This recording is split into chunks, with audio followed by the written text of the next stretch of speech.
अस्सलाम वालेकुम, मैं मोहम्मद गाशिर। तो मेरा यूट्यूब चैनल मोहम्मद गाशिर लोग तो पिछला बार तेज करना स्टार्ट तो जनाब सारे चैनल को सब्सक्राइब नहीं किया, जल्दी जल्दी सब्सक्राइब करके वाला शुरू करना है वीडियो। मैं आया था मैं कहीं ट्रेन दे व्यूअर को विजिट कराऊं माशाल्लाह देखनो ये एक वीक ये सारे ट्रेन ते अज मौसम बारिश दा ते मैं क्यों ना थोड़ा घूम फिर भी हूं ते चलो दोस्तों को दिखाई हूं कि असा किथा होते से देख तो व्यूअर ये मेरे प्यारे जो सोत करें ते कल जो असा दाता दी दरबार ते गया से ते मेरे नालन जफर भाई बहन पे जफर भाई क्या हाल है? अल्लाह की रहमत भाई, आप सुनाए कैसे हैं? ठीक हो? तबीयत सेहत ठीक है?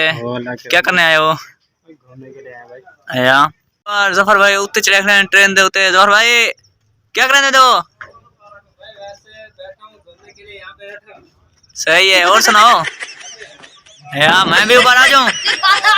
एक बार ये क्या कर रहा है? क्या कर रहे हो? हम चाय पका रहे हैं भाईजान। कहाँ यार? आपको पीनी है? ये देखिए आप, हमने बड़ा सा एक पतीला भरा हुआ है।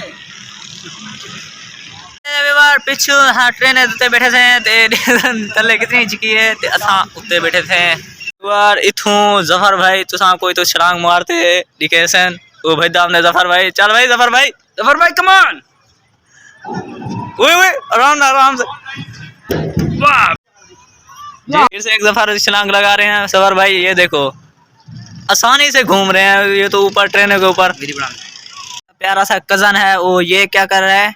हाँ ऊपर घूम रहा है।